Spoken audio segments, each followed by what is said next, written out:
Well, guys, you've seen my stand-up before, and now it's time I give you my top 20 famous comedic influences. Now, before I begin, I have 6 runner-ups. The first one I want to mention is Flight of the Conchords. My best friend got me addicted to them, and I really think they're pretty dry-witted and hilarious. The next runner-up is David Sedaris. Reading his books, I really find a certain charm to them and really sort of an interesting wit that's very uniquely him. And the next one I want to mention is Adam Sandler. But it was more so when I was younger, and nowadays his films don't hold up as much as they used to. The next one is The Simpsons. Now, I wasn't allowed to watch The Simpsons when I was really young, and I had a friend that could watch The Simpsons and not Power Rangers, and my family it was Power Rangers and not Simpsons. So we traded off. The next up is Jeff Dunham. Now, Jeff Dunham would have made it onto the top 20 had someone kinda not ruined him for me.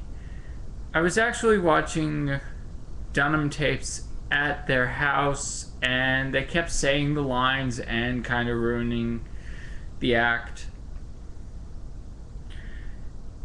And if you have someone who's watching a movie with you, please don't talk during the movie.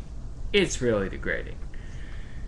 Next up is, for the final honorable mention, goes to Jackie Chan. He's 58, he's pushing 60, and my God, he is brilliant. I love all his movies. In fact, let's see, not sure what my favorite is, but I really like his work. And let's get started with the official countdown. Number 20, Robin Williams. Now, I think every comedian to some extent admires Robin Williams because he's very versatile. He does a lot of voices, which is what I do. And he's also non-stop funny. He can just go from A to B like that. Number 19 is Eddie Izzard. You know that joke I have about Asperger's syndrome and the middle finger? Yeah, I was inspired by his partially dyslexic thing. So social dyslexic came from that. And at 18, I have Ray Romano.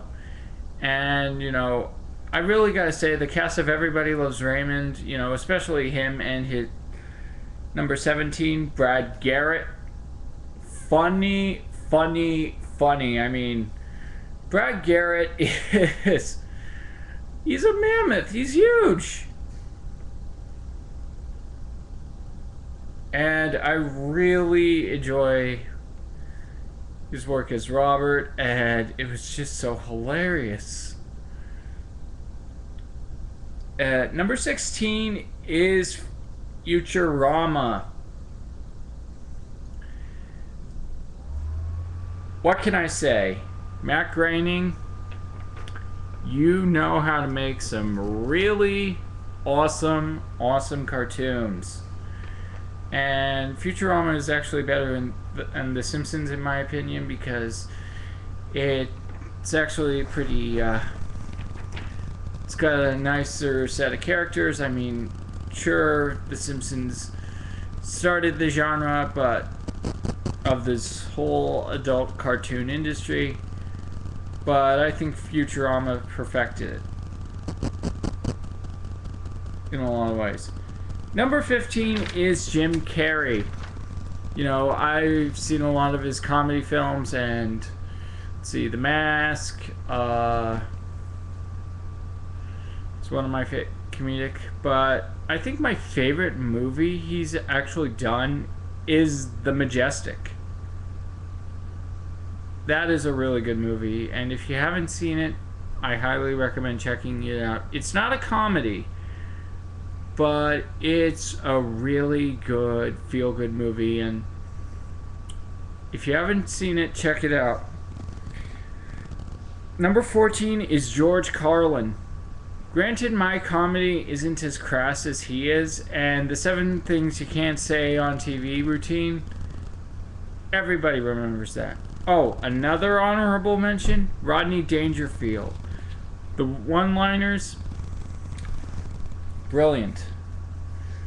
Number 13 is Family Guy, but the first 3 seasons only. Seth MacFarlane, do yourself a favor and go back to that. Now it's just kind of pathetic and wrong. Number 12, South Park. Now this show, it's kind of hit and miss for me. It can either be really funny or really mean-spirited. Not both. You know, there are a lot of episodes that are just sort of hit and miss, and I don't take offense to Cartman at all. And finally, number 11, ending part 1, Doug Walker. Doug Walker is my idol, and without him I wouldn't be reviewing anime, which, by the way, the first anime review I will be doing is Season 1 of Pokemon, so keep an eye out for that. I wouldn't have created the Sentai Snob. I would not have decided to review cartoons. Doug Walker is one of my overall idols, and he just happens to be pretty damn funny. So that's part 1 of my top 20 famous comedic influences. Stick around for part 2, and I will see you guys then. Later.